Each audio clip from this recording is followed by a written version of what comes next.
मित्रों नमस्कार। मैं नाथ सोनांचली कथा कहानी और उपन्यास के इस संग के साथ पुनः उपस्थित हूँ। मित्रों, इस समय मैं वाचन कर रहा हूँ प्रेमचंद के लिखे गए उपन्यास गोदान का। अब तक मैं अपने वाचन के पिछले क्रम में उपन्यास गोदान के भाग 6 तक का वाचन कर चुका हूँ, जिसे आप प्लेलिस्ट से जाकर सुन सकते हैं। मित्रों, आज लीजिए सुनिए उपन्यास गोदान के 7वें भाग का वाचन मेरे अर्थात नाथ सोनांचली के स्वर में। यह अभिनय जब समाप्त हुआ तो उधर रंगशाला में धनुष यज्ञ समाप्त हो चुका था और सामाजिक प्रहसन की तैयारी हो रही थी, मगर इन सज्जनों को उससे विशेष दिलचस्पी न थी। केवल मिस्टर मेहता देखने गए और आदि से अंत तक जमे रहे। उन्हें बड़ा मजा आ रहा था। बीच बीच में तालियां बजाते थे और फिर कहो का आग्रह करके अभिनेताओं को प्रोत्साहित भी करते जाते थे। राय साहब ने इस प्रहसन में एक मुकदमेबाज देहाती जमींदार का खाका उड़ाया था। कहने को तो प्रहसन था, मगर करुणा से भरा हुआ। नायक का बात बात में कानून की धाराओं का उल्लेख करना, पत्नी पर केवल इसलिए मुकदमा दायर कर देना कि उसने भोजन तैयार करने में जरा सी देर कर दी, फिर वकीलों के नखरे और देहाती गवाहों की चालाकियां और झांसे, पहले गवाही के लिए चटपट तैयार हो जाना, मगर इजलास पर तलबी के समय खूब मनावन कराना और नाना प्रकार के फरमाइशें करके उल्लू बनाना। ये सभी दृश्य देखकर लोग हंसी के मारे लोटपोट हो जाते थे। सबसे सुंदर वह दृश्य था जिसमें वकील गवाहों को उनके बयान रटा रहा था। गवाहों का बार बार भूले करना, वकील का बिगड़ना, फिर नायक का देहाती बोली में गवाहों को समझाना और अंत में इजलास पर गवाहों का बदल जाना। ऐसा सजीव और सत्य था कि मिस्टर मेहता उछल पड़े और तमाशा समाप्त होने पर नायक को गले लगा लिया और सभी नटों को एक एक मेडल देने की घोषणा की। राय साहब के प्रति उनके मन में श्रद्धा के भाव जाग उठे। राय साहब स्टेज के पीछे ड्रामे का संचालन कर रहे थे। मेहता दौड़कर उनके गले लिपट गए और मुग्ध होकर बोले, आपकी दृष्टि इतनी पैनी है, इसका मुझे अनुमान न था। दूसरे दिन जलपान के बाद शिकार का प्रोग्राम था। वहीं किसी नदी के तट पर बाग में भोजन बने, खूब जल क्रीड़ा की जाए और शाम को लोग घर आएं, देहाती जीवन का आनंद उठाया जाए। जिन मेहमानों को विशेष काम था वह तो विदा हो गए। केवल वही लोग बच रहे जिनकी राय साहब से घनिष्ठता थी। मिसेस खन्ना के सिर में दर्द था, सो वह न जा सकी और संपादक जी इस मंडली से जले हुए थे और इनके विरुद्ध एक लेखमाला निकालकर इनकी खबर लेने के विचार में मग्न थे।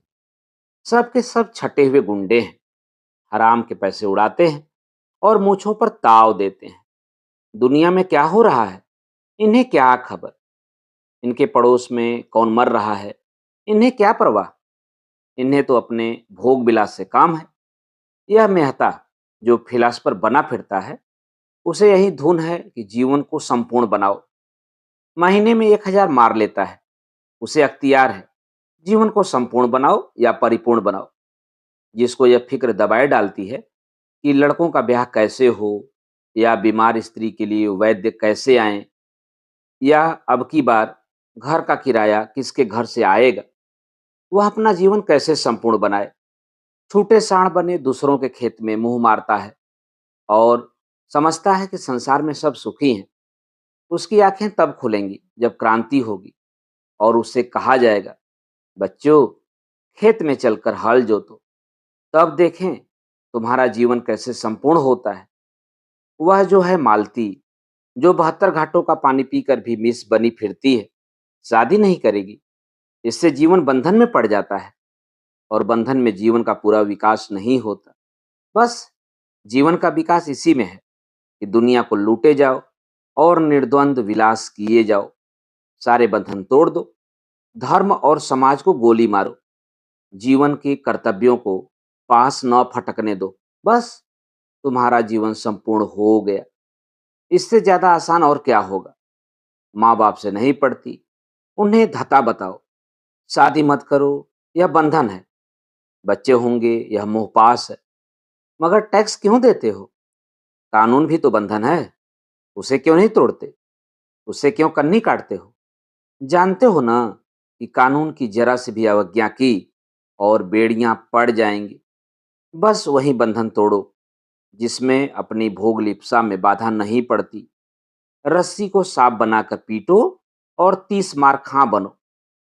जीते सांप के पास जाओ ही क्यों? वह फुंकार भी मारेगा तो लहरें आने लगेंगी। उसे आते देखो तो दुम दबाकर भागो। यह तुम्हारा संपूर्ण जीवन है। 8 बजे शिकार पार्टी चली। खन्ना ने कभी शिकार न खेला था। बंदूक की आवाज से कांपते थे। लेकिन मिस मालती जा रही थी, वह कैसे रुक सकते थे?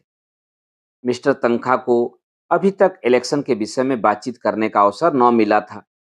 शायद वहां वह अवसर मिल जाए। राय साहब अपने इस इलाके में बहुत दिनों से नहीं गए थे। वहां का रंग ढंग देखना चाहते थे। कभी कभी इलाके में आने जाने से आदमियों से एक संबंध भी हो जाता है और रोब भी रहता है। कारकुन और प्यादे भी सचेत रहते हैं। मिर्जा खुर्शीद को जीवन के नए नए अनुभव प्राप्त करने का शौक था, विशेषकर ऐसा जिनमें कुछ साहस दिखाना पड़े। मिस मालती अकेले कैसे रहती? उन्हें तो रसिकों का जमघट चाहिए। केवल मिस्टर मेहता शिकार खेलने के सच्चे उत्साह से जा रहे थे। राय साहब की इच्छा तो थी कि भोजन की सामग्री, रसोइयां, कहार, खिदमतगार सब साथ चलें, लेकिन मिस्टर मेहता ने उसका विरोध किया। खन्ना ने कहा, आखिर वहां भोजन करेंगे या भूखों मरेंगे? मेहता ने जवाब दिया, भोजन क्यों न करेंगे, लेकिन आज हम लोग खुद अपना सारा काम करेंगे। देखना तो चाहिए कि नौकरों के बगैर हम जिंदा रह सकते हैं या नहीं। मिस मालती पकाएंगी और हम लोग खाएंगे। देहातों में हाड़ियां और पत्तल मिल ही जाते हैं और धन की कोई कमी नहीं। शिकार हम करेंगे ही। मालती ने गिला किया, क्षमा कीजिए, आपने रात मेरी कलाई इतने जोर से पकड़ी कि अभी तक दर्द हो रहा है। काम तो हम लोग करेंगे, आप केवल बताती जाइएगा। मिर्जा खुर्शेद बोले, अजी आप लोग तमाशा देखते रहिएगा, मैं सारा इंतजाम कर दूंगा। बात ही कौन सी है, जंगल में हाड़ी और बर्तन ढूंढना हिमाकत है। हिरन का शिकार कीजिए, भूनिए, खाइए और वहीं दरख्त के साये में खर्राटे लीजिए। यही प्रस्ताव स्वीकृत हुआ। 2 मोटरें चली। एक मिस मालती ड्राइव कर रही थी, दूसरी खुद राय साहब। कोई 20-25 मील पर पहाड़ी प्रांत शुरू हो गया। दोनों तरफ ऊंची पर्वतमाला दौड़ी चली आ रही थी। सड़क भी पेचदार होती जाती थी। कुछ दूरी पर चढ़ाई के बाद एकाएक ढाल आ गया और मोटर नीचे की ओर चली। दूर से नदी का पाट नजर आया, किसी रोगी की भांति, दुर्बल, निस्पंद। कगार पर एक घने बटवृक्ष की छांव में कारें रोक दी गई। यह सलाह हुई कि दो दो की टोली बने और शिकार खेलकर 12 बजे तक यहाँ आ जाया जाए। मिस मालती मेहता के साथ चलने को तैयार हो गईं। खन्ना मन में ऐंठ कर रह गए। जिस विचार से आए थे उसमें जैसे पंचर हो गया। अगर जानते मालती दगा देगी तो घर लौट जाते, लेकिन राय साहब के साथ उतना रोचक न होते हुए भी बुरा न था। उनसे बहुत से मुआमले की बात करनी थी। खुर्शेद और तनख्वाह बच रहे। उनकी टोली बनी बनाई थी।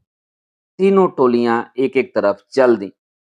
कुछ दूर तक पथरीली पगडंडी पर मेहता के साथ चलने के बाद मालती ने कहा, तुम तो चले ही जाते हो, जरा दम तो लेने दो। मेहता मुस्कुराए, अभी तो हम 1 मील भी नहीं आए, अभी से थक गई।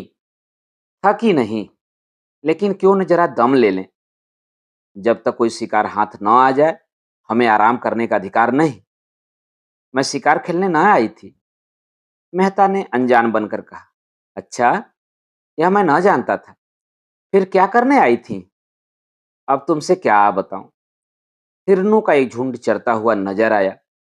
दोनों एक ही चट्टान की आड़ में छिप गए और निशाना बांधकर गोली चलाई।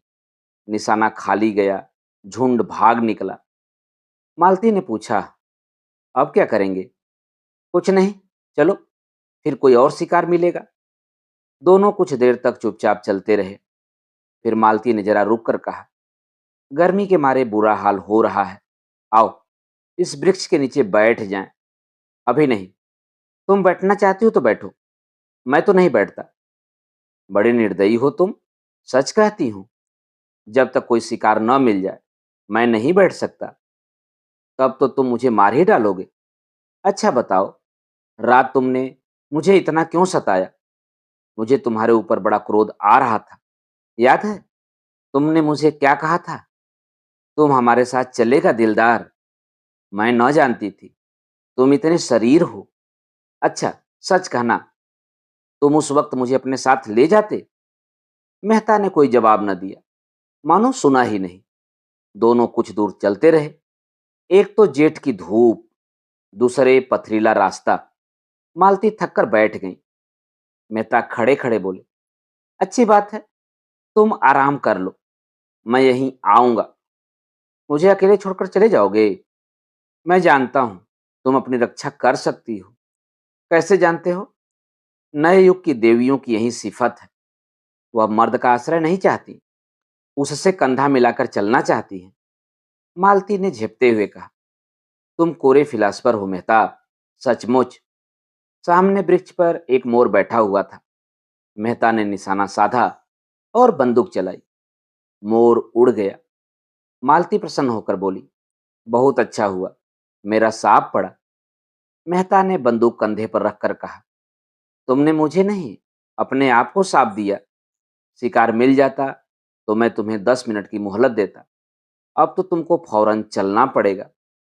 मालती उठकर मेहता का हाथ पकड़ती हुई बोली, फिलासफरों के शायद हृदय नहीं होता। तुमने अच्छा किया विवाह नहीं किया, उस गरीब को मार ही डालते।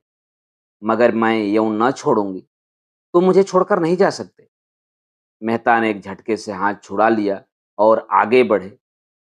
मालती सजल नेत्र होकर बोली, मैं कहती हूं मत जाओ, नहीं तो मैं इसी चट्टान पर सिर पटक दूंगी। मेहता ने तेजी से कदम बढ़ाए। मालती उन्हें देखती रही। जब वह 20 कदम निकल गए तो झुझला कर उठी और उनके पीछे दौड़ी। अकेले विश्राम करने में कोई आनंद न था।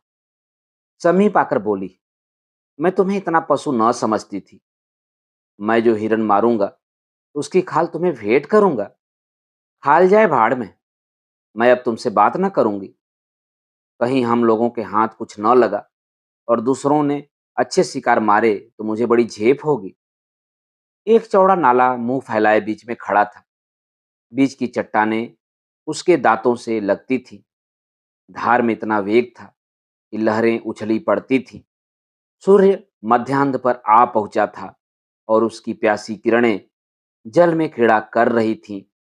मालती ने प्रसन्न होकर कहा, अब तो लौटना पड़ेगा। क्यों? उस पार चलेंगे, वहां तो शिकार मिलेंगे। धारा में कितना वेग है, मैं तो बह जाऊंगी। अच्छी बात है, तुम यहीं बैठो, मैं जाता हूं। हाँ, आप जाइए, मुझे अपनी जान से बैर नहीं है। मेहता ने पानी में कदम रखा और पांव धसाते हुए चले। ज्यों-ज्यों आगे जाते थे, पानी गहरा होता जाता था, यहाँ तक कि छाती तक पानी आ गया। मालती अधीर हो उठी। शंका से मन चंचल हो उठा। ऐसी विकलता तो उसे कभी न होती थी। ऊंचे स्वर में बोली, पानी गहरा है, ठहर जाओ, मैं भी आती हूँ। नहीं नहीं, तुम फिसल जाओगी, धार बहुत तेज है। कोई हरज नहीं, मैं आ रही हूँ, आगे न बढ़ना, खबरदार। मालती साड़ी ऊपर उठाकर नाले पर बैठी, मगर 10 हाथ आते आते पानी उसकी कमर तक आ गया। मेहता घबराए, दोनों हाथ से उसे लौट जाने को कहते हुए बोले, तुम यहाँ मत आओ मालती, यहाँ तुम्हारी गर्दन तक पानी है। मालती ने एक कदम और आगे बढ़ाकर कहा, होने दो, तुम्हारी यही इच्छा है कि मैं मर जाऊं तो तुम्हारे पास ही मरूंगी। मालती पेट तक पानी में थी। धार इतनी तेज थी कि मालूम होता था। कदम उखड़ा। मेहता लौट पड़े और मालती को एक हाथ से पकड़ लिया। मालती ने नशीली आंखों में रोष भरकर कहा, मैंने तुम्हारे जैसा बेदर्द आदमी कभी न देखा था, बिल्कुल पत्थर हो। खैर, आज सता लो, जितना सताते बने, मैं भी कभी समझूंगी। मालती के पांव उखड़ते हुए मालूम हुए। वह बंदूक संभालती हुई उनसे चिमट गई। मेहता ने आश्वासन देते हुए कहा, तुम यहाँ खड़ी नहीं रह सकती, मैं तुम्हें अपने कंधे पर बिठाए लेता हूँ। मालती ने भिरकुटी टेढ़ी करके कहा, तो उस पार जाना क्या इतना जरूरी है? मेहता ने कुछ उत्तर न दिया। बंदूक कनपटी से कंधे पर दबा ली और मालती को दोनों हाथों से उठाकर कंधे पर बैठा लिया। मालती अपनी पुलक को छिपाती हुई बोली, अगर कोई देख ले? भय तो लगता है। दो पग के बाद उसने करुण स्वर में कहा, अच्छा बताओ, मैं यहीं पानी में डूब जाऊं तो तुम्हें रंज होगा या नहीं? मैं तो समझती हूं तुम्हें बिल्कुल रंज न होगा। मेहता ने आहत स्वर में कहा, तुम समझती हो मैं आदमी नहीं हूं? मैं तो यही समझती हूँ, क्यों छिपाऊं? सच कहती हो मालती? तुम क्या समझते हो? मैं कभी बतलाऊंगा। पानी मेहता के गर्दन तक आ गया। कहीं अगला कदम उठाते ही सिर न आ जाए। मालती का हृदय धक धक करने लगा। बोली, मेहता, ईश्वर के लिए अब आगे मत जाओ, नहीं मैं पानी में कूद पड़ूंगी। उस संकट में मालती को ईश्वर याद आ गए, जिसका वह मजाक उड़ाया करती थी। जानती थी ईश्वर कहीं बैठा नहीं है जो आकर उन्हें उबार लेगा, लेकिन मन को जिस अवलंबन और शक्ति की जरूरत थी, वह और कहाँ मिल सकती थी? पानी कम होने लगा था। मालती ने प्रसन्न होकर कहा, अब तो मुझे उतार दो। नहीं नहीं, चुपचाप बैठी रहो, कहीं आगे कोई गड्ढा मिल जाए। तुम समझते होगे यह कितनी स्वार्थनी है, मुझे इसकी मजदूरी दे देना। मालती के मन में गुदगुदी हुई। क्या मजदूरी लोगे? यही कि जब तुम्हें जीवन में ऐसा ही कोई अवसर आए तो मुझे बुला लेना। किनारे आ गए। मालती ने रेत पर अपनी साड़ी का पानी निचोड़ा, जूते का पानी निकाला, मुंह हाथ धोया, पर ये सब अपने रहस्यमय आशय के साथ उसके सामने नाचते रहे। उसने इस अनुभव का आनंद उठाते हुए कहा, यह दिन याद रहेगा। मेहता ने पूछा, तुम बहुत डर रही थी? पहले तो डरी, लेकिन फिर मुझे विश्वास हो गया कि तुम हम दोनों की रक्षा कर सकते हो। मेहता ने गर्व से मालती को देखा। इनके मुख पर परिश्रम की लाली के साथ तेज था। मुझे यह सुनकर कितना आनंद आ रहा है। तुम यह समझ सकोगी मालती? तुमने समझाया कब? उल्टे और जंगलों में घसीटते फिरते हो, और फिर अभी लौटते वक्त भी तो यही नाला पार करना पड़ेगा। तुमने कैसी आफत में जान डाल दी। मुझे तुम्हारे साथ रहना पड़े तो एक दिन भी न पटे। मेहता मुस्कुराए। इन शब्दों का संकेत खूब समझ रहे थे। तुम मुझे इतना दुष्ट समझती हो, और जो मैं कहूं कि मैं तुमसे प्रेम करता हूं, मुझसे विवाह करोगी? ऐसे काट कठोर से कौन विवाह करेगा? रात दिन जलाकर मार डालोगे। और मधुर नेत्रों से देखा, मानो कह रही हो, इसका आशय तुम खूब समझते हो, इतने बुद्धू भी नहीं हो। मेहता ने जैसे सचेत होकर कहा, तुम सच कहती हो मालती। मैं किसी रमणी को प्रसन्न नहीं रख सकता। मुझसे कोई स्त्री प्रेम का स्वांग नहीं कर सकती। मैं उसके अंतःस्थल तक पहुंच जाऊंगा, फिर मुझे उससे अरुचि हो जाएगी। मालती कांप उठी। इन शब्दों में कितना सत्य था। उसने पूछा, बताओ, तुम कैसे प्रेम से संतुष्ट होगे? बस यही कि जो मन में हो वही मुख पर हो। मेरे लिए रूप रंग और हाव भाव और नाजो अंदाज का मूल्य इतना ही है जितना होना चाहिए। मैं वह भोजन चाहता हूँ जिससे आत्मा की तृप्ति हो। उत्तेजक और शोषक पदार्थों की मुझे जरूरत नहीं। मालती ने ओठ सिकोड़कर ऊपर सांस खींचते हुए कहा, तुमसे कोई पेश न पाएगा, एक ही घाघ हो। अच्छा बताओ, मेरे विषय में तुम्हारा क्या ख्याल है? मेहता ने नटखटपन से मुस्कुराकर कहा, तुम सब कुछ कर सकती हो। बुद्धिमती हो, चतुर हो, प्रतिभावान हो, दयालु हो, चंचल हो, स्वाभिमानी हो, त्याग कर सकती हो, लेकिन प्रेम नहीं कर सकती। मालती ने पैनी दृष्टि से ताक कर कहा, झूठे हो, तुम बिल्कुल झूठे हो। मुझे तुम्हारा यह दावा निस्सार मालूम होता है कि तुम नारी हृदय तक पहुंच जाते हो। दोनों नाले के किनारे किनारे चले जा रहे थे। 12 बज चुके थे, पर अब मालती को न विश्राम की इच्छा थी न लौटने की।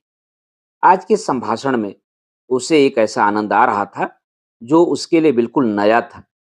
उसने कितने ही विद्वानों और नेताओं को एक मुस्कान में, एक चितवन में, एक रसीले वाक्य में उल्लू बनाकर छोड़ दिया था। ऐसी बालू की दीवार पर वह जीवन का आधार नहीं रख सकती थी। आज उसे वह कठोर, ठोस, पत्थर की भूमि मिल गई थी जो फावड़ों से चिंगारियां निकाल रही थी, और उसकी कठोरता उसे उत्तरोत्तर मोह लेती थी। धाए की आवाज हुई। एक लाल सर नाले पर उड़ा जा रहा था। मेहता ने निशाना मारा। चिड़िया चोट खाकर भी कुछ दूर उड़ी, फिर बीच धार में गिर पड़ी और लहरों के साथ बहने लगी।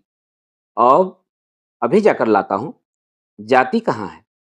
यह कहने के साथ वह रेत में दौड़े और बंदूक किनारे पर रख धड़ाम से पानी में कूद पड़े और बहाव की ओर तैरने लगे।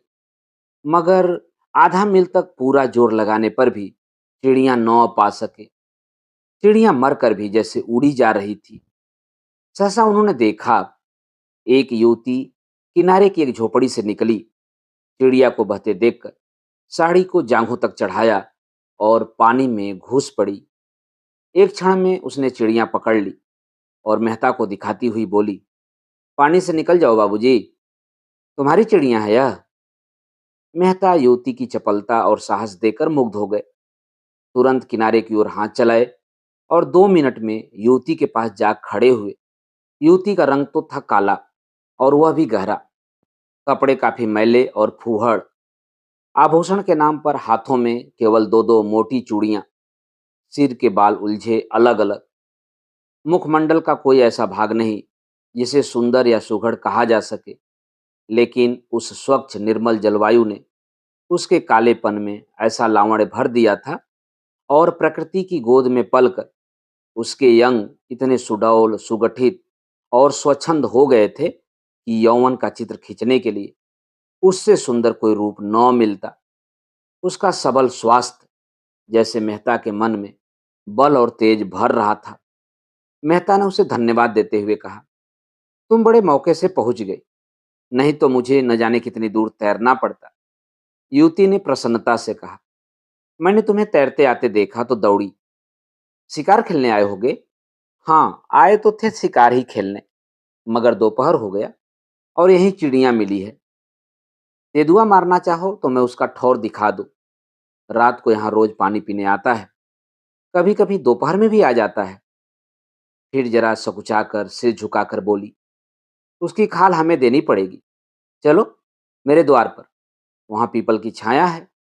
यहाँ धूप में कब तक खड़े रहोगे? कपड़े भी तो गीले हो गए। मेहता ने उसकी देह में चिपकी हुई गीली साड़ी की ओर देखकर कहा, तुम्हारे कपड़े भी तो गीले हैं। उसने लापरवाही से कहा, ओह, हमारा क्या, हम तो जंगल के हैं, दिन दिन भर धूप और पानी में खड़े रहते हैं, तुम थोड़े ही रह सकते हो। लड़की कितनी समझदार है और बिल्कुल गंवार। तुम खाल लेकर क्या करोगी? हमारे दादा बाजार में बेचते हैं, यही तो हमारा काम है। लेकिन दोपहरी यहाँ काटें तो तुम खिलाओगी क्या? युवती ने लजाते हुए कहा, तुम्हारे खाने लायक हमारे घर में क्या है? मक्के की रोटियां खाओ जो धरी हैं, चिड़िए का सालन पका दूंगी, तुम बताते जाना जैसे बनाना हो। थोड़ा सा दूध भी है। हमारी गैया को एक बार तेंदुए ने घेरा था, गैया ने उसे सींगों से भगा दिया, तब से तेंदुआ उससे डरता है। लेकिन मैं अकेला नहीं हूँ, मेरे साथ एक औरत भी है। तुम्हारी घरवाली होगी? नहीं, घरवाली तो अभी नहीं है, जान पहचान की है, तो मैं दौड़कर उनको बुला लाती हूँ। तुम चलकर छांव में बैठो। नहीं नहीं, मैं बुला लाता हूँ। तुम थक गए होगे, शहर का रवैया, जंगल में काहे आते होगे? हम तो जंगली आदमी हैं, किनारे ही तो खड़ी होंगी। जब तक मेहता कुछ बोलते वह हवा हो गई। मेहता ऊपर चढ़कर पीपल की छांव में बैठे। इस स्वच्छंद जीवन से उनके मन में अनुराग उत्पन्न हुआ। सामने की पर्वतमाला दर्शन तत्व की भांति अगम्य और अत्यंत फैली हुई, मानो ज्ञान का विस्तार कर रही हो। मानो आत्मा उस ज्ञान को, उस प्रकाश को उस अगम्यता को उसके प्रत्यक्ष विराट रूप में देख रही हो। दूर के एक बहुत ऊंचे शिखर पर एक छोटा सा मंदिर था, जो उस अगम्यता में बुद्धि की भांति ऊंचा पर खोया हुआ सा खड़ा था, मानो वहां तक पर मारकर पक्षी विश्राम लेना चाहता है और कहीं स्थान नहीं पाता। मेहता इन्हीं विचारों में डूबे थे कि युवती मिस मालती को साथ लिए आ पहुंची। एक वन पुष्प की भांति धूप में खिली हुई, दूसरी गमले के फूल की भांति धूप में मुरझाई और निर्जीव। मालती ने बेदिली के साथ कहा, पीपल की छांव बहुत अच्छी लग रही है क्या? और यहाँ भूख के मारे प्राण निकले जा रहे हैं। युवती दो बड़े बड़े मटके उठा लाई और बोली, तुम जब तक यहीं बैठो, मैं अभी दौड़कर पानी लाती हूँ, फिर चूल्हा जला दूंगी। और मेरे हाथ का खाओ तो मैं एक क्षण में बोटियां सेक दूंगी। नहीं, अपने आप सेक लेना। हाँ, गेहूं का आटा मेरे घर में नहीं है और यहाँ कोई दुकान भी नहीं है कि ला दूं। मालती को मेहता पर क्रोध आ रहा था। बोली, तुम यहाँ आकर क्यों पड़ रहे? मेहता ने चिढ़ाते हुए कहा, एक दिन जरा इस जीवन का आनंद भी तो उठाओ। देखो, मक्के की रोटियों में कितना आनंद है। मुझसे मक्के की रोटियां खाई ही न जाएंगी, और किसी तरह निगल भी जाऊं तो हजम न होगा। तुम्हारे साथ आकर मैं बहुत पछता रही हूँ। रास्ते भर दौड़ा दौड़ा कर मार डाला और अब यहाँ लाकर पटक दिया। मेहता ने कपड़े उतार दिए थे और केवल एक नीला जांघिया पहने हुए बैठे थे। युवती को मटके ले जाते हुए देखा तो उसके हाथ से मटके छीन लिए और कुएं पर पानी भरने चले। दर्शन के गहरे अध्ययन में भी उन्होंने अपने स्वास्थ्य की रक्षा की थी और दोनों मटके लेकर चलते हुए उनकी मांसल भुजाएं और चौड़ी छाती और मछलीदार जांघें किसी यूनानी प्रतिमा के सुगठित अंगों की भांति उनके पुरुषार्थ का परिचय दे रही थी। युवती उन्हें पानी खींचते हुए अनुराग भरी आंखों से देख रही थी। वह अब उसकी दया के पात्र नहीं, श्रद्धा के पात्र हो गए थे। कुआं बहुत गहरा था, कोई 60 हाथ। मटके भारी थे और मेहता कसरत का अभ्यास करते रहने पर भी एक मटका खींचते खींचते शिथिल हो गए। युवती ने दौड़कर उनके हाथ से रस्सी छीन ली और बोली, तुमसे न खींचेगा, तुम जाकर खाट पर बैठो, मैं खींचे लेती हूँ। मेहता अपने पुरुषत्व का यह अपमान न सह सके।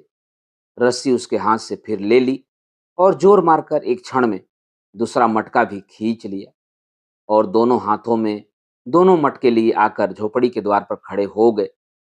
युवती ने चटपट आग जलाई, लालसर के पंख झुलस डाले, छुरे से उसकी बोटियां बनाई और चूल्हे में आग जलाकर मांस चढ़ा दिया और चूल्हे के दूसरे ऐले पर कड़ाही में दूध उबालने लगी।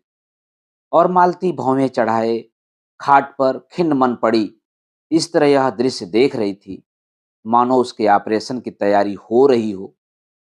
मेहता झोपड़ी के द्वार पर खड़े होकर युवती के गृह कौशल को अनुरक्त नेत्रों से देखते हुए बोले, मुझे भी तो कोई काम बताओ, मैं क्या करूं? युवती ने मीठी झिड़की के साथ कहा, तुम्हें कुछ नहीं करना है, जाकर बाई के पास बैठो, बेचारी बहुत भूखी है। दूध गर्म हुआ जाता है, उसे पिला देना। उसने एक घड़े से आटा निकाला और गूंथने लगी। मेहता उसके अंगों का विलास देखते रहे। युवती भी रह रहकर उन्हें कनखियों से देखकर अपना काम करने लगती थी। मालती ने पुकारा, तुम वहां क्या खड़े हो? मेरे सिर में जोर का दर्द हो रहा है। आधा सिर ऐसा फट पड़ता है जैसे गिर जाएगा। मेहता ने आकर कहा, मालूम होता है धूप लग गई है। मैं क्या जानती थी तुम मुझे मार डालने के लिए यहाँ ला रहे हो। तुम्हारे साथ कोई दवा भी तो नहीं है। क्या मैं किसी मरीज को देखने आ रही थी जो दवा लेकर चलती? मेरा एक दवाओं का बक्स है, वह सेमरी में है। उफ, सिर फटा जाता है। मेहता ने उसके सिर की ओर जमीन पर बैठकर धीरे धीरे उसका सिर सहलाना शुरू किया। मालती ने आंखें बंद कर ली।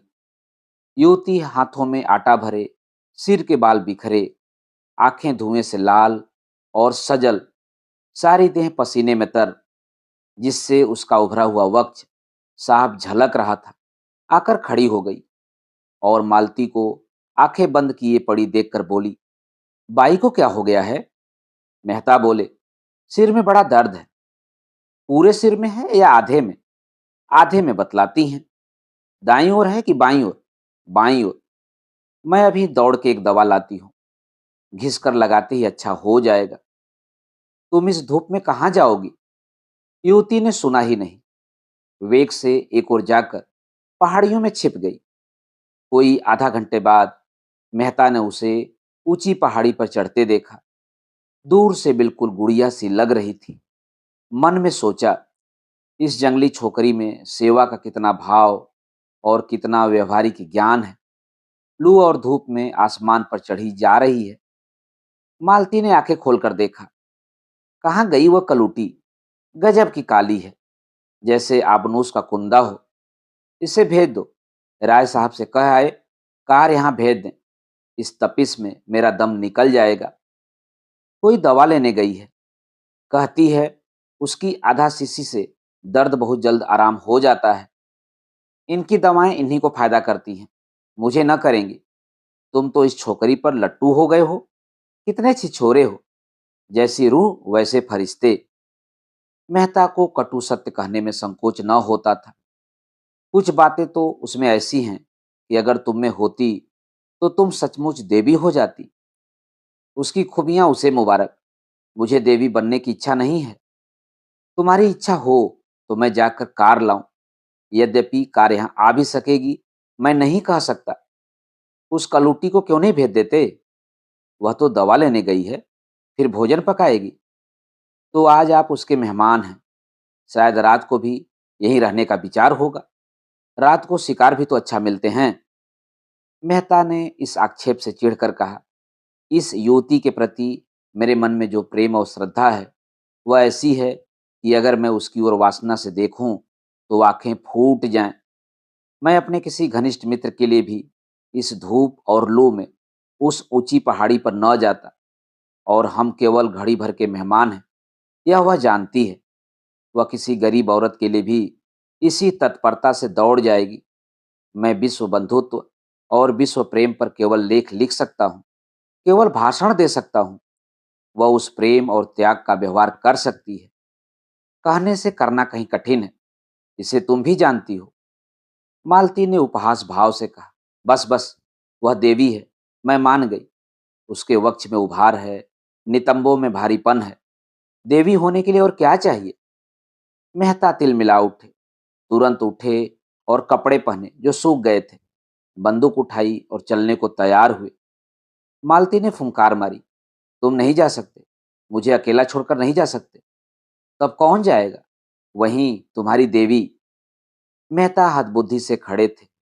नारी पुरुष पर कितनी आसानी से विजय पा सकती है, इसका आज उन्हें जीवन में पहला अनुभव हुआ। वह दौड़ी हाँफती चली आ रही थी। वहीं कलूटी युवती हाथ में एक झाड़ लिए हुए समीप जाकर मेहता को कहीं जाने को तैयार देखकर बोली, मैं वह जड़ी खोज लाई, अभी घिस कर लगाती हूँ। लेकिन तुम कहाँ जा रहे हो? मांस तो पक गया होगा। मैं रोटियां सेक देती हूँ, दो एक खा लेना। बाई दूध पी लेंगी, ठंडा हो जाए तो चले जाना। उसने निसंकोच भाव से मेहता के अचकन की बटनें खोल दी। मेहता अपने को बहुत रोके हुए थे। जी होता था इस गवारिन के चरणों को चूम लें।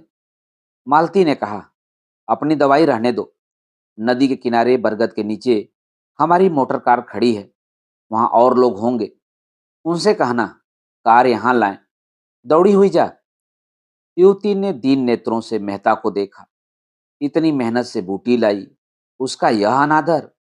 इस गवारिन की दवा इन्हें नहीं जची तो न सही, उसका मन रखने को ही जरा सी लगवा लेती तो क्या होता।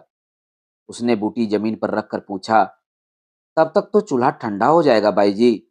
कहो तो रोटियां सेक कर रख दूं। बाबूजी खाना खा लें, तुम दूध पी लो और दोनों जने आराम करो। तब तक मैं मोटर वाले को बुला लाऊंगी। वह झोपड़ी में गई। बुझी हुई आग फिर जलाई। देखा तो मांस उबल गया था, कुछ जल भी गया था। जल्दी जल्दी रोटियां सेकीं। दूध गर्म था, उसे ठंडा किया और एक कटोरे में मालती के पास लाई। मालती ने कटोरे के भेपन पर मुंह बनाया, लेकिन दूध त्याग न सकी। मेहता झोपड़ी के द्वार पर बैठकर एक थाली में मांस और रोटियां खाने लगे। युवती खड़ी पंखा झल रही थी। मालती ने युवती से कहा, उन्हें खाने दे, कहीं भागे नहीं जाते हैं। तू जाकर गाड़ी ला। युवती ने मालती की ओर एक बार सवाल की आंखों से देखा। यह क्या चाहती है? इनका आशय क्या है? उसे मालती के चेहरे पर रोगियों की सी नम्रता और कृतज्ञता और याचना न दिखाई दी। उसकी जगह अभिमान और प्रमाद की झलक थी। गवार इन मनोभावों को पहचानने में चतुर थी। बोली, मैं किसी की लौंडी नहीं हूं बाई जी। तुम बड़ी हो, अपने घर की बड़ी हो। मैं तुमसे कुछ मांगने तो नहीं जाती। मैं गाड़ी लेने ना जाऊंगी। मालती ने डांटा।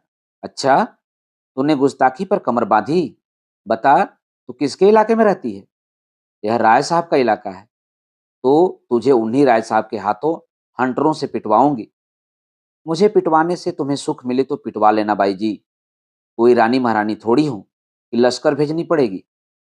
मेहता ने दो चार कौर निगले थे कि मालती की यह बातें सुनी। कौर कंठ में अटक गया। जल्दी से हाथ धोया और बोले, वह नहीं जाएगी, मैं जा रहा हूं। मालती भी खड़ी हो गई। उसे जाना पड़ेगा।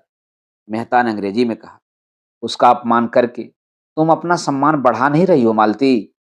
मालती ने फटकार बताई, ऐसी ही लौंडियां मर्दों को पसंद आती हैं, जिनमें कोई गुण हो या न हो।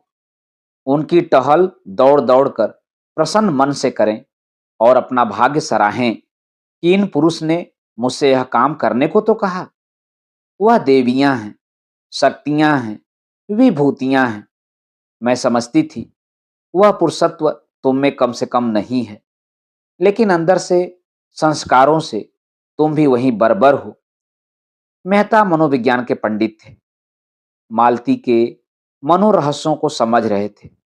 ईर्ष्या का ऐसा अनोखा उदाहरण उन्हें कभी न मिला था। उस रमणी में जो इतनी मृदु स्वभाव, इतनी उदार, इतनी प्रसन्न मुख थी, ईर्ष्या की ऐसी प्रचंड ज्वाला। बोले, कुछ भी कहो, मैं उसे न जाने दूंगा। उसकी सेवाओं और कृपाओं का यह पुरस्कार देकर मैं अपनी नजरों में नीच नहीं बन सकता। मेहता के स्वर में कुछ ऐसा तेज था कि मालती धीरे से उठी और चलने को तैयार हो गई। उसने जलकर कहा, अच्छा, तो मैं ही जाती हूं। तुम उसके चरणों की पूजा करके पीछे आना। मालती दो तीन कदम चली गई तो मेहता ने युवती से कहा, अब मुझे आज्ञा दो बहन। तुम्हारा यह नेह, तुम्हारी निस्वार्थ सेवा हमेशा याद रहेगी। युवती ने दोनों हाथों से सजल नेत्र होकर उन्हें प्रणाम किया और झोपड़ी के अंदर चली गई। दूसरी टोली राय साहब और खन्ना की थी।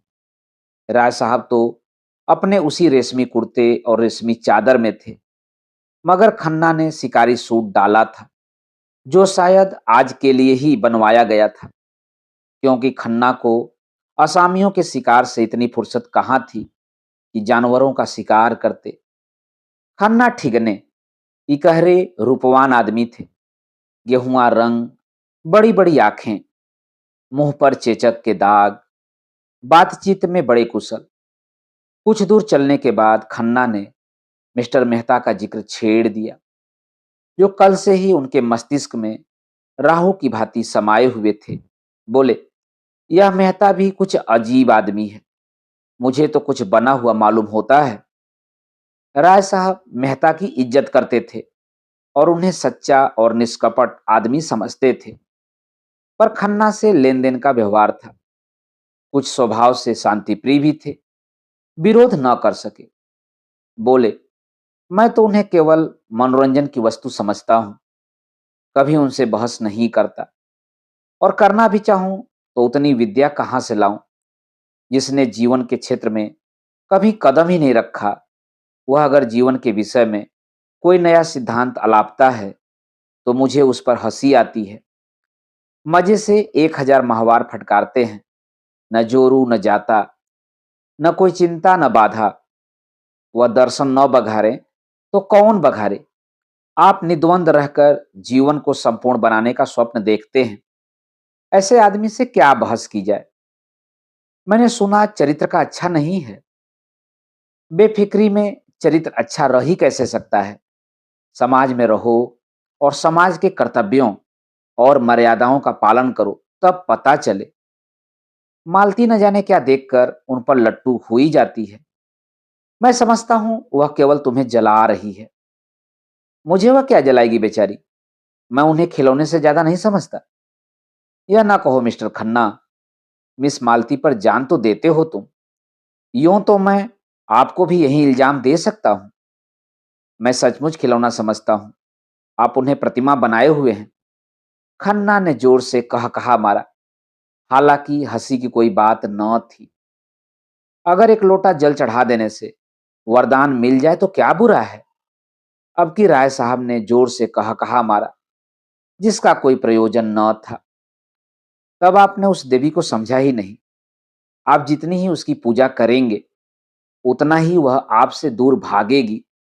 जितना ही दूर भागिएगा, उतना ही आपकी ओर दौड़ेगी। तब तो उन्हें आपकी ओर दौड़ना चाहिए। मेरी ओर? मैं उस रसिक समाज से बिल्कुल बाहर हूं मिस्टर खन्ना। सच कहता हूं, मुझ में जितनी बुद्धि, जितना बल है, वह इस इलाके के प्रबंध में ही खर्च हो जाता है। घर के जितने प्राणी हैं, सभी अपनी अपनी धुन में मस्त। कोई उपासना में, कोई विषय वासना में, कोहू काहू में मगन, कोहू काहू में मगन। और इन सब अजगरों को भोजन देना मेरा काम है, कर्तव्य है। मेरे बहुत से तालुकेदार भाई भोग विलास करते हैं, यह सब मैं जानता हूं। मगर वह लोग घर फूंक कर तमाशा देखते हैं। कर्ज का बोझ सिर पर लदा जा रहा है। रोज डिग्रियां हो रही हैं। जिससे लेते हैं उसे देना नहीं जानते। चारों तरफ बदनाम। मैं तो ऐसी जिंदगी से मर जाना अच्छा समझता हूं। मालूम नहीं किस संस्कार से मेरी आत्मा में जरा सी जान बाकी रह गई, जो मुझे देश और समाज के बंधन में बांधे हुए है। सत्याग्रह आंदोलन छिड़ा। मेरे सारे भाई शराब कबाब में मस्त थे। मैं अपने को न रोक सका। जेल गया और लाखों रुपए की जेरबारी उठाई, और अभी तक उसका तावान दे रहा हूं।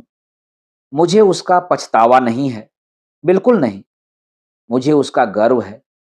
मैं उस आदमी को आदमी नहीं समझता जो देश और समाज की भलाई के लिए उद्योग न करे और बलिदान न करे। मुझे क्या अच्छा लगता है कि निर्जीव किसानों का रक्त चूसूं और अपने परिवार वालों की वासनाओं की तृप्ति के साधन जुटाऊं। मगर क्या करूं? जिस व्यवस्था में पला और जिया, उससे घृणा होने पर भी उसका मोह त्याग नहीं सकता। और उसी चरखे में रात दिन पड़ा रहता हूं कि किसी तरह इज्जत आबरू बची रहे और आत्मा की हत्या न होने पाए। ऐसा आदमी मिस मालती क्या, किसी भी मिस के पीछे नहीं पड़ सकता। और पड़े तो उसका सर्वनाश ही समझिए। हाँ, थोड़ा सा मनोरंजन कर लेना दूसरी बात है। मिस्टर खन्ना भी साहसी आदमी थे, संग्राम में आगे बढ़ने वाले। 2 बार जेल हो आए थे। किसी से दबना नहीं जानते थे। खद्दर न पहनते थे और फ्रांस की शराब पीते थे। अवसर पड़ने पर बड़ी बड़ी तकलीफें झेल सकते थे। जेल में शराब छुई तक नहीं, और ए क्लास में रहकर भी सी क्लास की रोटियां खाते रहे। हालांकि उन्हें हर तरह का आराम मिल सकता था, मगर रण क्षेत्र में जाने वाला रथ भी तो बिना तेल के नहीं चल सकता। उनके जीवन में थोड़ी सी रसिकता लाजमी थी। बोले, आप सन्यासी बन सकते हैं, मैं तो नहीं बन सकता। मैं तो समझता हूं, जो भोगी नहीं है वह संग्राम में भी पूरे उत्साह से नहीं जा सकता। जो रमणी से प्रेम नहीं कर सकता, उसके देश प्रेम में मुझे विश्वास नहीं। राय साहब मुस्कुराए। आप मुझी पर आवाजें कसने लगे। आवाज नहीं है, तत्व की बात है। शायद हो। आप अपने दिल के अंदर बैठ कर देखिए तो पता चले। मैंने तो बैठ कर देखा है, और मैं आपको विश्वास दिलाता हूं, वहां और चाहे जितनी बुराइयां हों, विषय की लालसा नहीं है। तब मुझे आपके ऊपर दया आती है। आप जो इतने दुखी और निराश और चिंतित हैं, इसका एकमात्र कारण आपका निग्रह है। मैं तो यह नाटक देख कर रहूंगा, चाहे दुखांत ही क्यों न हो। वह मुझसे मजाक करती है, दिखाती है कि मुझे तेरी परवाह नहीं है, लेकिन मैं हिम्मत हारने वाला मनुष्य नहीं हूं। मैं अब तक उसका मिजाज नहीं समझ पाया। कहाँ निशाना ठीक बैठेगा, इसका निश्चय नहीं कर सका। लेकिन वह कुंजी आपको शायद ही मिले। मेहता शायद आपसे बाजी मार ले जाएं। एक हिरन कई हिरनियों के साथ चल रहा था। बड़े सींगों वाला, बिल्कुल काला। राय साहब ने निशाना बांधा। खन्ना ने रोका। क्यों हत्या करते हो यार? बेचारा चर रहा है, चरने दो। धूप तेज हो गई है। आइए कहीं बैठ जाएं, आपसे कुछ बातें करनी है। राय साहब ने बंदूक चलाई, मगर हिरन भाग गया। बोले, एक शिकार मिला भी तो निशाना खाली गया। एक हत्या से बचे। आपके इलाके में ऊख होती है? बड़ी कसरत से। तो फिर क्यों ना हमारे शुगर मिल में शामिल हो जाइए। हिस्से धड़ाधड़ बिक रहे हैं। आप ज्यादा नहीं, 1,000 हिस्से खरीद लें। गजब किया। मैं इतने रुपए कहां से लाऊंगा? इतने नामी इलाकेदार, और आपको रुपयों की कमी? कुछ 50,000 ही तो होते हैं। उनमें से अभी 25% ही देना है। नहीं भाई साहब, मेरे पास इस वक्त बिल्कुल रुपए नहीं हैं। रुपए जितने चाहें मुझसे लीजिए। बैंक आपका है। हाँ, अभी आपने अपनी जिंदगी इंश्योर न कराई होगी। मेरी कंपनी में एक अच्छी सी पॉलिसी लीजिए। 100-200 रुपए तो आप बड़ी आसानी से हर महीने दे सकते हैं, और इकट्ठी रकम मिल जाएगी। 40-50 हजार। लड़कों के लिए इससे अच्छा प्रबंध आप नहीं कर सकते। हमारी नियमावली देखिए। हम पूर्ण सहकारिता के सिद्धांत पर काम करते हैं। दफ्तर और कर्मचारियों के खर्च के सिवा नफे की एक पाई भी किसी की जेब में नहीं जाती। आपको आश्चर्य होगा कि इस नीति से कंपनी चल कैसे रही है। और मेरी सलाह से थोड़ा सा स्पेकुलेशन का काम भी शुरू कर दीजिए। यह जो आज सैकड़ों करोड़पति बने हुए हैं, सब इसी स्पेकुलेशन से बने हैं। रुई, शक्कर, गेहूं, रबर, किसी जिन्स का सट्टा कीजिए। मिनटों में लाखों का वारा न्यारा होता है। काम जरा अटपटा है। बहुत से लोग गच्चा खा जाते हैं, लेकिन वहीं जो अनाड़ी हैं, आप जैसे अनुभवी, सुशिक्षित और दूरदर्शी लोगों के लिए इससे ज्यादा नफे का काम ही नहीं। बाजार का चढ़ाव उतार कोई आकस्मिक घटना नहीं, इसका भी विज्ञान है। एक बार उसे गौर से देख लीजिए, फिर क्या मजाल की धोखा हो जाए। राय साहब कंपनियों पर अविश्वास करते थे। दो एक बार इसका उन्हें कड़वा अनुभव हो चुका था, लेकिन मिस्टर खन्ना को उन्होंने अपनी आंखों से बढ़ते देखा था और उनकी कार्यदक्षता के कायल हो गए थे। अभी 10 साल पहले जो व्यक्ति बैंक में क्लर्क था, वह केवल अपने अध्यवसाय, पुरुषार्थ और प्रतिभा से शहर में पूजा जाता है। उसकी सलाह की उपेक्षा नहीं की जा सकती थी। इस विषय में अगर खन्ना उनके पथ प्रदर्शक हो जाएं, तो उन्हें बहुत कुछ कामयाबी मिल सकती है। ऐसा अवसर क्यों छोड़ा जाए? तरह तरह के प्रश्न करते रहे। सहसा एक देहाती एक बड़ी सी टोकरी में कुछ जड़ें, कुछ पत्तियां, कुछ फल लिए जाता नजर आया। खन्ना ने पूछा, अरे क्या बेचता है? देहाती सकपका गया, डरा कहीं बेगार में नौ पकड़ा जाऊं। बोला, कुछ तो नहीं मालिक, यही घास पात है। क्या करेगा इनका? बेचूंगा मालिक, जड़ी बूटी हैं। कौन कौन सी जड़ी बूटी हैं बता? देहाती ने अपना औषधालय खोलकर दिखलाया। मामूली चीजें थीं जो जंगल के आदमी उखाड़ कर ले जाते हैं और शहर में अत्तारों के हाथ 2-4 आने में बेच आते हैं, जैसे मकोई, कंघी, सहदैया, कुधरौधे, धतूरे के बीज, मदार के फूल, करजे, घमची आदि। हर एक चीज दिखाता था और रटे हुए शब्दों में उसके गुण भी बयान करता जाता था। यह मकोह है सरकार। ताप हो, मदाग्नि हो, तिल्ली हो, धड़कन हो, सूल हो, खांसी हो, एक खुराक में आराम हो जाता है।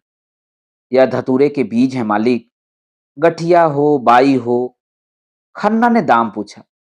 उसने 8 आने कहे। खन्ना ने 1 रुपया फेंक दिया और उसे पड़ाव तक रखाने का हुक्म दिया। गरीब ने मुंह मांगा दाम ही नहीं पाया, उसका दुगना पाया। आशीर्वाद देता चला गया। राय साहब ने पूछा, आप यह घास पात लेकर क्या करेंगे? खन्ना ने मुस्कुरा कर कहा, इनकी असरफियां बनाऊंगा। मैं कीमियागर हूं, यह आपको शायद नहीं मालूम। तो यार, वह मंत्र हमें सिखा दो। हाँ हाँ, शौक से। मेरी शागिर्दी कीजिए। पहले सवा सिर लड्डू लाकर चढ़ाइए, तब बताऊंगा। बात यह है कि मेरा तरह तरह के आदमियों से साबका पड़ता है। कुछ ऐसे लोग भी आते हैं जो जड़ी बूटियों पर जान देते हैं। उनको इतना मालूम हो जाए कि यह किसी फकीर की दी हुई जड़ी बूटी है, फिर आपकी खुशामद करेंगे, नाक रगड़ेंगे, और आप वह चीज उन्हें दे दें तो हमेशा के लिए आपके ऋणी हो जाएंगे। 1 रुपए में अगर 10-20 बुद्धुओं पर एहसान का नमदा कसा जा सके तो क्या बुरा है? राय साहब ने कुतूहल से पूछा, मगर इन बूटियों के गुण आपको याद कैसे रहेंगे? खन्ना ने कहा मारा, आप भी राय साहब बड़े मजे की बातें करते हैं। जिस बूटी में जो गुड़ चाहे बता दीजिए, वह आपकी लियाकत पर मुनहसर है। सेहत तो रुपए में 8 आने विश्वास से होती है। आप जो इन बड़े बड़े अफसरों को देखते हैं, और इन लंबी पूंछ वाले विद्वानों को, और इन रईसों को, ये सब अंधविश्वासी होते हैं। मैं तो वनस्पति शास्त्र के प्रोफेसर को जानता हूं, जो कुकरौधे का नाम भी नहीं जानते। इन विद्वानों का मजाक तो हमारे स्वामी जी खूब उड़ाते हैं। आपको तो कभी उनके दर्शन न हुए होंगे। अब कि आप आएंगे तो उनसे मिलाऊंगा। जब से मेरे बगीचे में ठहरे हैं, रात दिन लोगों का तांता लगा रहता है। माया तो उन्हें छू भी नहीं गई। केवल एक बार दूध पीते हैं। ऐसा विद्वान महात्मा मैंने आज तक नहीं देखा। न जाने कितने वर्ष हिमालय पर तप करते रहे। पूरे सिद्ध पुरुष हैं। आप उनसे अवश्य दीक्षा लीजिए। मुझे विश्वास है आपकी यह सारी कठिनाइयां छूमंतर हो जाएंगी। आपको देखते ही आपका भूत भविष्य सब कह सुनाएंगे। ऐसे प्रसन्न मुख हैं कि देखते ही मन खिल उठता है। ताजुब तो यह है कि खुद इतने बड़े महात्मा हैं, मगर सन्यास और त्याग, मंदिर और मठ, संप्रदाय और पंथ, इन सबको ढोंग कहते हैं, पाखंड कहते हैं।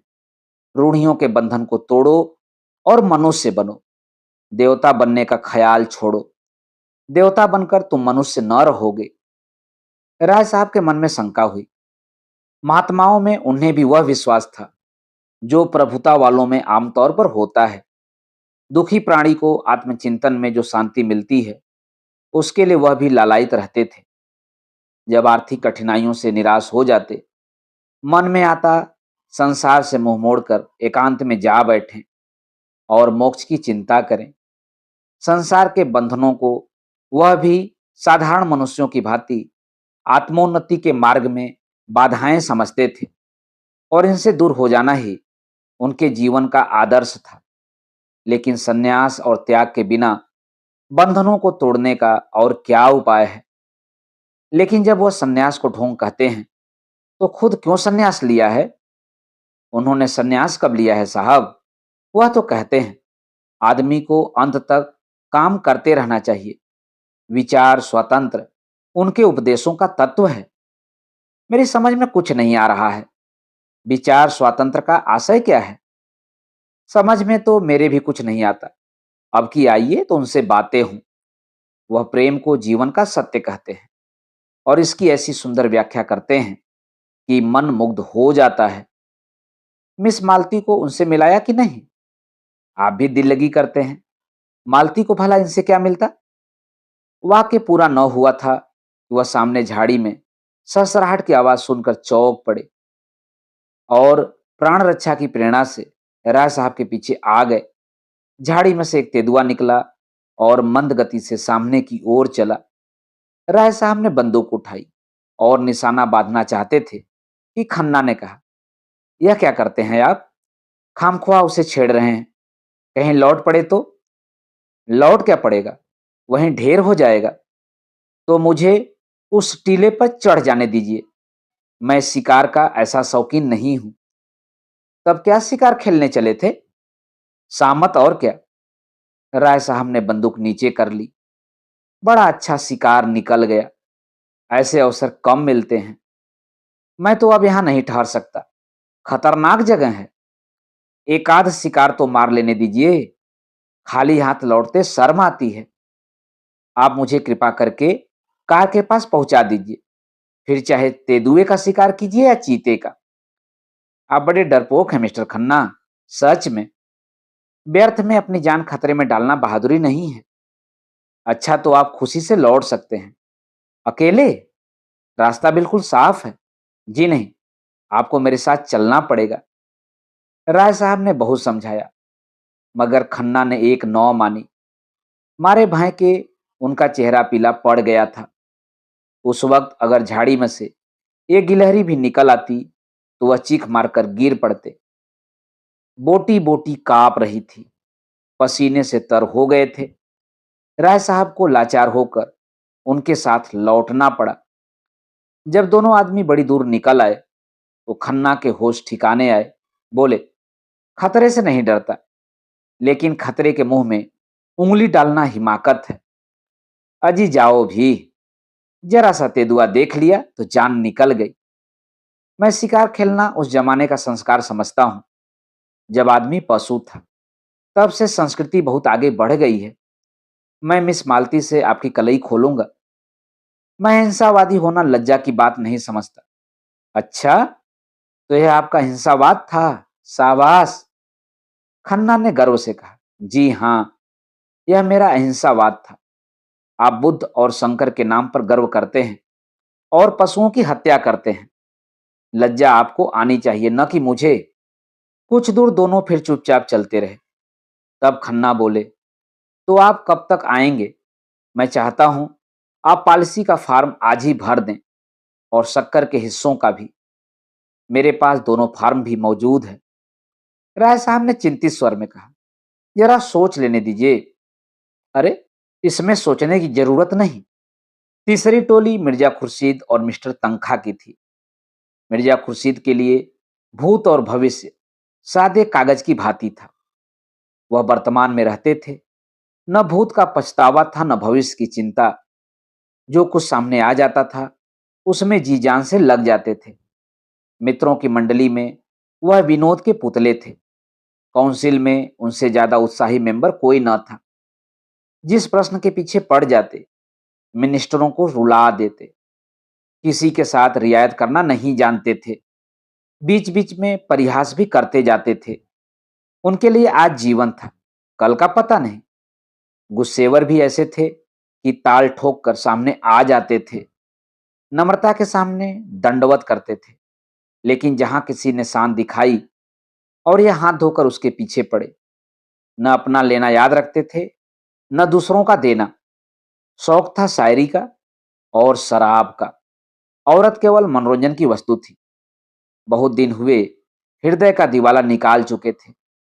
मिस्टर तंखा दांव पेच के आदमी थे। सौदा पटाने में, मुआमला सुलझाने में, अड़ंगा लगाने में, बालू से तेल निकालने में, गला दबाने में, दुम झाड़कर निकल जाने में बड़े सिद्धहस्त। कहिए रेत में नाव चला दें, पत्थर पर दूब उगा दें।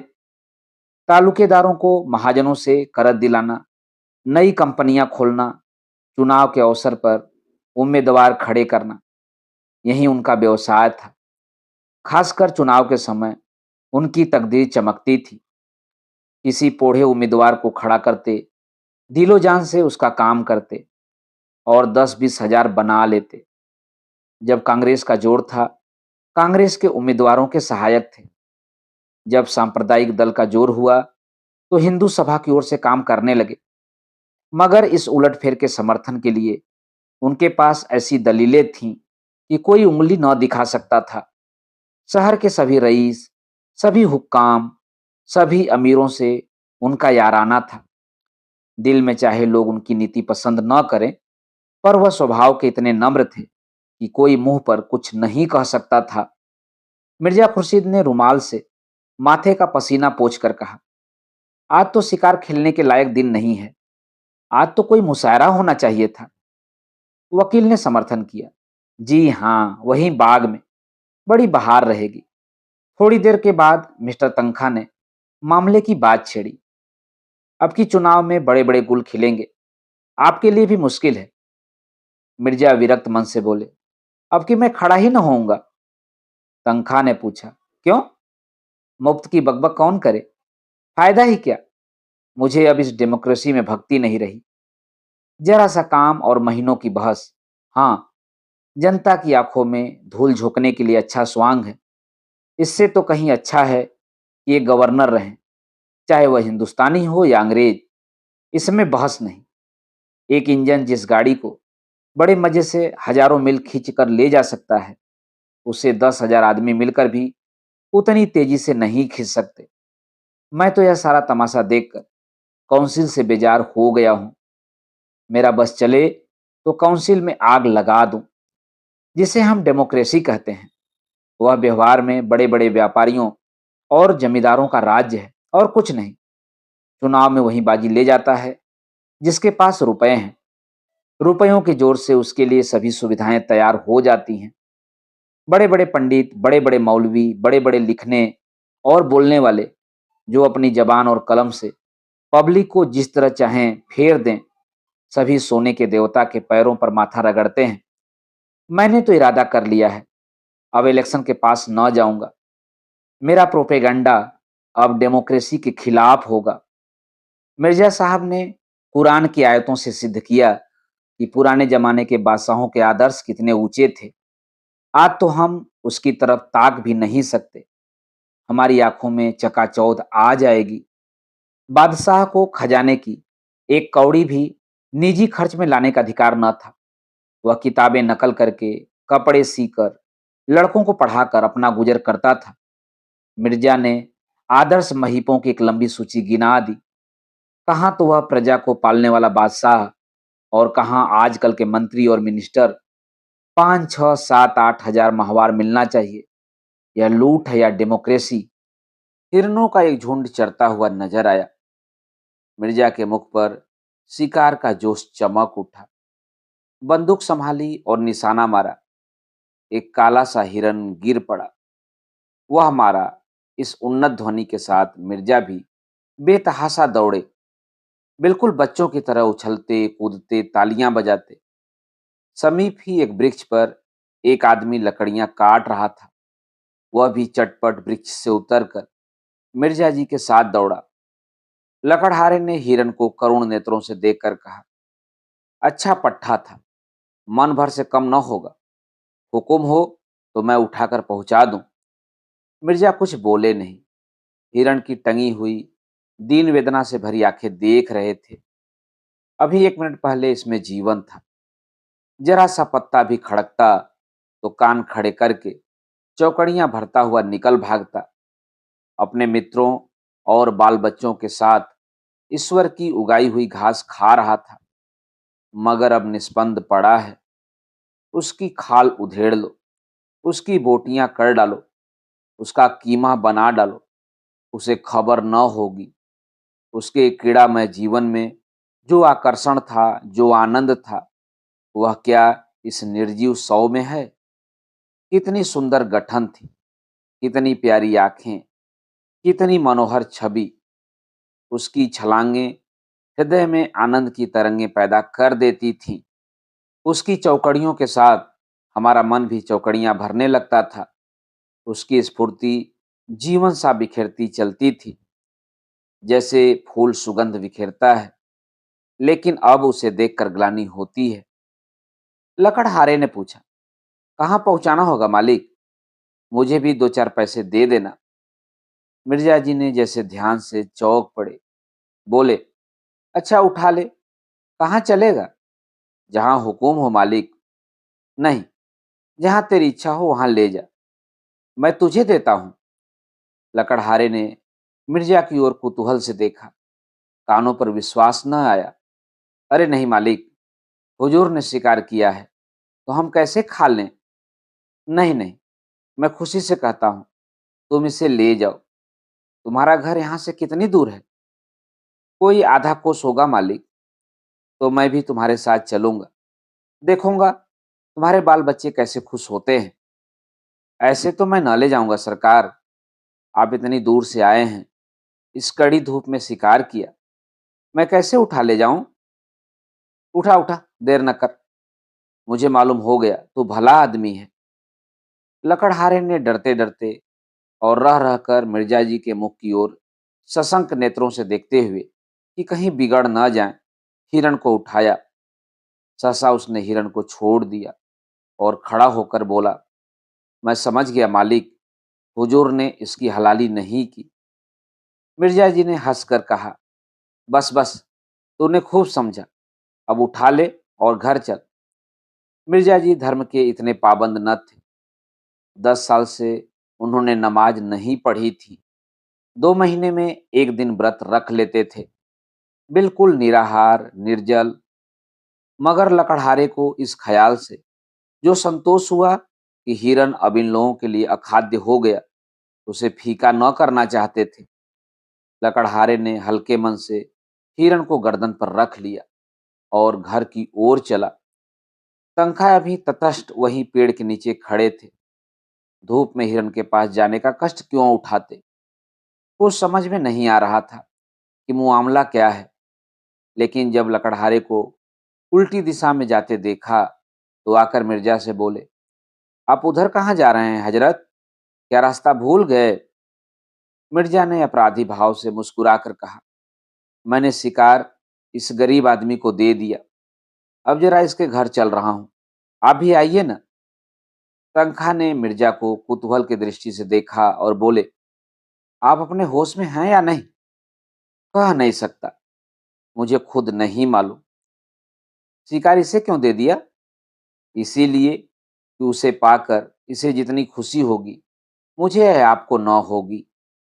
तनखा खिसियाकर बोले, जाइए, सोचा था खूब कबाब उड़ाएंगे, सो आपने सारा मजा किरकिरा कर दिया। खैर, राय साहब और मेहता कुछ न कुछ लाएंगे ही, कोई गम नहीं। मैं एक इलेक्शन के बारे में कुछ अर्ज करना चाहता हूँ। आप नहीं खड़ा होना चाहते न सही, आपकी जैसी मर्जी। लेकिन आपको इसमें क्या तामुल है कि जो लोग खड़े हो रहे हैं उनसे इसकी अच्छी कीमत वसूल की जाए। मैं सिर्फ आपसे इतना चाहता हूँ कि आप किसी पर यह भेद न खुलने दें कि आप खड़े नहीं हो रहे हैं। सिर्फ इतनी मेहरबानी कीजिए मेरे साथ। ख्वाजा जमाल ताहिर इसी शहर में खड़े हो रहे हैं। रईसों के ओट सुलह उनकी तरफ ही हैं। हुक्काम भी उनके मददगार हैं। फिर भी पब्लिक पर आपका जो असर है, इससे उनकी कोर दब रही है। आप चाहें तो आपको उनसे 10-20 हज़ार रुपए महज यह जाहिर कर देने को मिल सकते हैं कि आप उनकी खातिर बैठ जाते हैं। नहीं, मुझे अर्ज कर लेने दीजिए। इस मामले में आपको कुछ नहीं करना है। आप बेफिक्र बैठे रहिए। मैं आपकी तरफ से एक मैनिफेस्टो निकाल दूंगा और उसी शाम को आप मुझसे 10 हज़ार नगद वसूल कर लीजिए। मिर्जा साहब ने उनकी ओर हिकारत से देकर कहा, मैं ऐसे रुपए पर और आप पर लानत भेजता हूँ। मिस्टर तनखा ने जरा भी बुरा नहीं माना, माथे पर बल तक आने न दिया। मुझ पर आप जितनी लानत चाहें भेजें, मगर रुपए पर लानत भेजकर आप अपना ही नुकसान कर रहे हैं। मैं ऐसी रकम को हराम समझता हूँ। आप शरीयत के इतने पाबंद तो नहीं हैं। लूट की कमाई को हराम समझने के लिए शरीयत का पाबंद होने की जरूरत नहीं। तो इस मुआवले में आप अपना फैसला तब्दील नहीं कर सकते? जी नहीं। अच्छी बात है, इसे जाने दीजिए। किसी बीमा कंपनी के डायरेक्टर बनने में तो आपको कोई ऐतराज नहीं। आपको कंपनी का एक हिस्सा भी न खरीदना पड़ेगा। आप सिर्फ अपना नाम दे दीजिएगा। जी नहीं, मुझे यह भी मंजूर नहीं। मैं कई कंपनियों के डायरेक्टर, कई का मैनेजिंग एजेंट, कई का चेयरमैन था। दौलत मेरे पांव चूमती थी। मैं जानता हूँ दौलत से आराम और तकल्लुफ़ के कितने सामान जमा किए जा सकते हैं। मगर यह भी जानता हूँ कि दौलत इंसान को कितना खुद गरज बना देती है, कितना ऐश पसंद, कितना मक्कार, कितना बेगैरत। वकील साहब को फिर कोई प्रस्ताव करने का साहस न हुआ। मिर्जा जी की बुद्धि और प्रभाव में उनका जो विश्वास था वो बहुत कम हो गया। उनके लिए धन ही सब कुछ था और ऐसे आदमी से जो लक्ष्मी को ठोकर मारता हो, उनका कोई मेल नहीं हो सकता था। लकड़हारा हिरन को कंधे पर रखे लपका चला जा रहा था। मिर्जा ने भी कदम बढ़ाया, पर स्थूलकाय तनखा पीछे रह गए। उन्होंने पुकारा, जरा सुनिए मिर्जा जी, आप तो भागे जा रहे हैं। मिर्जा जी ने बिना रुके हुए जवाब दिया, वह गरीब बोझ लिए इतनी तेजी से चला जा रहा है, हम क्या अपना बदन लेकर भी उसके बराबर नहीं चल सकते। लकड़हारे ने हिरन को एक ठूठ पर उतार कर रख दिया और दम लेने लगा। मिर्जा साहब ने आकर पूछा, थक गए क्यों? लकड़हारे ने सकुचाते हुए कहा, बहुत भारी है सरकार। तो लाओ, कुछ दूर मैं ले चलूं। लकड़हारा हंसा। मिर्जा डीलडौल में उससे कहीं ऊंचे और मोटे ताजे थे, फिर भी वह दुबला पतला आदमी उनकी इस बात पर हंसा। मिर्जा जी पर जैसे चाबुक पड़ गया। तुम हंसे क्यों? क्या तुम समझते हो मैं इसे नहीं उठा सकता? लकड़हारे ने मानो क्षमा मांगी। सरकार, आप लोग बड़े आदमी हैं, बोझ उठाना तो हम जैसे मजूरों का ही काम है। मैं तुम्हारा दुगना जो हूं, इससे क्या होता है मालिक? मिर्जा जी का पुरुषत्व अपना और अपमान न सह सका। उन्होंने बढ़कर हिरन को गर्दन पर उठा लिया और चले, मगर मुश्किल से 50 कदम चले होंगे कि गर्दन फटने लगी, पांव थरथराने लगे और आंखों में तितलियां उड़ने लगीं। कलेजा मजबूत किया और एक 20 कदम और चले। कमबख्त कहाँ रह गया, जैसे इस लाश में शीशा भर दिया गया हो। जरा मिस्टर तनखा की गर्दन पर रख दूं तो मजा आए। मशक की तरह जो फूले चलते हैं, जरा उसका भी मजा देखें। लेकिन बोझा उतारें कैसे? दोनों अपने दिल में कहेंगे। बड़ी जवामर्दी दिखाने चले थे। 50 कदम में ची बोल गए। लकड़हारे ने चुटकी ली। कहो मालिक, कैसे रंग ढंग हैं? बहुत हल्का है ना? मिर्जा जी को बोझ कुछ हल्का मालूम होने लगा। बोले, उतनी दूर तो ले ही जाऊंगा जितनी दूर तुम लाए हो। कई दिन गर्दन दुखेगा मालिक। तुम क्या समझते हो मैं यूं ही फूला हुआ हूं? नहीं मालिक, अब तो ऐसा नहीं समझता। मुदा आप हैरान न हो, वह चट्टान है, उस पर उतार दीजिए। मैं अभी इसे इतनी ही दूर और ले जा सकता हूँ। मगर ये अच्छा तो नहीं लगता कि मैं ठाला चलूं और आप लादे रहें। मिर्जा साहब ने चट्टान पर हिरन को उतार कर रख दिया। वकील साहब भी आ पहुंचे। मिर्जा ने दाना फेंका। अब आपको कुछ दूर लेकर चलना पड़ेगा जनाब। वकील साहब की नज़रों में अब मिर्जा जी का कोई महत्व न था। बोले, मुंह आप कीजिए, मुझे अपनी पहलवानी का दावा नहीं है। बहुत भारी नहीं है, सच। अजी रहने भी दीजिए। आप अगर इसे 100 कदम ले चले तो मैं वादा करता हूँ, आप मेरे सामने जो तजवीज़ करेंगे उसे मंजूर कर लूँगा। मैं इन चकमों में नहीं आता। मैं चकमा नहीं दे रहा हूँ, वल्लाह। आप जिस हल्के से कहेंगे खड़ा हो जाऊँगा। जब हुक्म देंगे बैठ जाऊँगा। जिस कंपनी का डायरेक्टर, मेंबर, मुनीब, कन्वेंसर जो कुछ कहिएगा बन जाऊँगा। बस 100 कदम ले चलिए। मेरी तो ऐसे ही दोस्तों से निभती है, जो मौका पड़ने पर सब कुछ कर सकते हैं। तनखा का मन चुलबुला उठा। मिर्जा अपने कौल के पक्के हैं, इसमें कोई संदेह न था। हिरन ऐसा क्या बहुत भारी होगा? आखिर मिर्जा इतनी दूर ले ही आए, बहुत ज्यादा थके तो नहीं जान पड़ते। अगर इनकार करते हैं तो सुनहरा अवसर हाथ से जाता है। आखिर ऐसा क्या कोई पहाड़ है? बहुत होगा 4-5 पसेरी होगा। 2-4 दिन गर्दन ही तो दुखेगा। जेब में रुपए हों तो थोड़ी सी बीमारी सुख की वस्तु है। 100 कदम की रही। हाँ, 100 कदम। मैं गिनता चलूंगा। देखिए, निकल न जाइएगा। निकल जाने वाले पर लानत भेजता हूँ। तनखा ने जूते का फीता फिर से बांधा, कोट उतार कर लकड़हारे को दिया, पतलून ऊपर चढ़ाया, रुमाल से मुंह पोंछा और इस तरह हिरन को देखा मानो ओखली में सीड़ देने जा रहे हों। फिर हिरन को उठाकर गर्दन पर रखने की चेष्टा की। 2-3 बार जोर लगाने पर लाश गर्दन पर तो आ गई, पर गर्दन न उठ सकी। कमर झुक गई, हाथ उठे और लाश को जमीन पर पटकने ही वाले थे कि मिर्जा ने उन्हें सहारा देकर आगे बढ़ाया। तनखा ने एक डग इस तरह उठाया जैसे दलदल में पांव रख रहे हों। मिर्जा ने बढ़ावा दिया।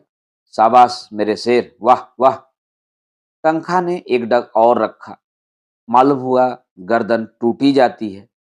मार लिया मैदान, जीते रहो पट्टे। तनखा दो डग और बढ़े। आंखें निकल पड़ती थी। बस एक बार और जोर मारो दोस्त। 100 कदम की शर्त गलत, 50 कदम की ही रही। वकील साहब का बुरा हाल था। वह बेजान हिरन शेर की तरह उनको दबोचे हुए, उनका हृदय रक्त चूस रहा था। सारी शक्तियां जवाब दे चुकी थी। केवल लोभ किसी लोहे की धरन की तरह छत को संभाले हुए था। 1 से 25 हजार तक की गोटी थी, मगर अंत में वह सहतीर भी जवाब दे गई। लोभी की कमर भी टूट गई। आंखों के सामने अंधेरा छा गया। सिर में चक्कर आया और वह शिकार गर्दन पर लिए पथरीली जमीन पर गिर पड़े। मिर्जा ने तुरंत उन्हें उठाया और अपने रुमाल से हवा करते हुए उनकी पीठ ठोकी। जो तो यार तुमने खूब मारा, लेकिन तकदीर के खोटे हो। तनखा ने हाँफते हुए लंबी सांस खींचकर कहा, आपने तो आज मेरी जान ही ले ली थी। 2 मन से कम न होगा ससुरा। मिर्जा ने हंसते हुए कहा, लेकिन भाईजान, मैं भी तो इतनी दूर उठाकर लाया ही था। वकील साहब ने खुशामद करनी शुरू की। मुझे तो आपकी फरमाइश पूरी करनी थी। आपको तमाशा देखना था, वह आपने देख लिया। अब आपको अपना वादा पूरा करना होगा। आपने मुहादा कब पूरा किया? कोशिश तो जान तोड़ कर की, इसकी सनद नहीं। लकड़हारे ने फिर हिरन उठा लिया था और भागा चला जा रहा था। वह दिखा देना चाहता था कि तुम लोगों ने कांख कांख कर 10 कदम इसे उठा लिया तो यह न समझो कि पास हो गए। इसे मैदान में मैं दुर्बल होने पर भी तुमसे आगे रखूंगा। हाँ, कागज तुम चाहे जितना काला करो और झूठे मुकदमे चाहे जितने बनाओ। एक नाला मिला जिसमें बहुत थोड़ा पानी था। नाले के उस पार टीले पर एक छोटा सा 5-6 घरों का पुरवा था और कई लड़के इमली के पेड़ के नीचे खेल रहे थे। लकड़हारे को देखते ही सबों ने दौड़कर उनका स्वागत किया और लगे पूछने, किसने मारा बापू? कैसे मारा? कहाँ मारा? कैसे गोली लगी? कहाँ लगी? इसी को क्यों लगी? और हिरनों को क्यों न लगी? लकड़हारा हूं हाँ करता इमली के नीचे पहुंचा और हिरण को उतारकर पास की झोपड़ी से दोनों महानुभावों के लिए खाट लेने दौड़ा। उसके चारों लड़कों और लड़कियों ने शिकार को अपने चार्ज में ले लिया और अन्य लड़कों को भगाने की चेष्टा करने लगे। सबसे छोटे बालक ने कहा, यह हमारा है।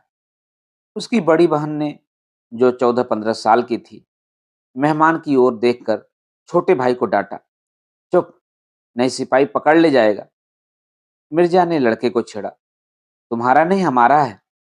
बालक ने हिरन पर बैठकर अपना कब्जा सिद्ध कर दिया और बोला, बापू तो लाए हैं। बहन ने सिखाया, कह दे भैया तुम्हारा है। इन बच्चों की माँ बकरी के लिए पत्तियां तोड़ रही थी।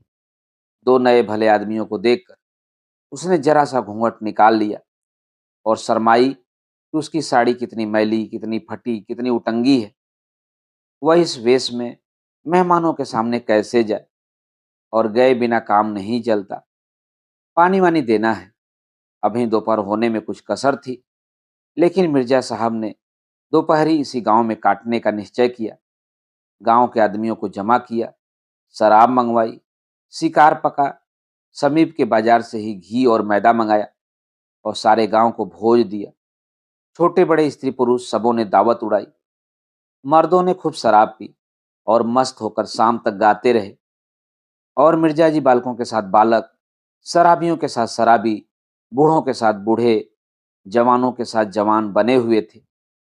इतनी देर में सारे गांव से उनका इतना घनिष्ठ परिचय हो गया था, मानो यहीं के निवासी हों।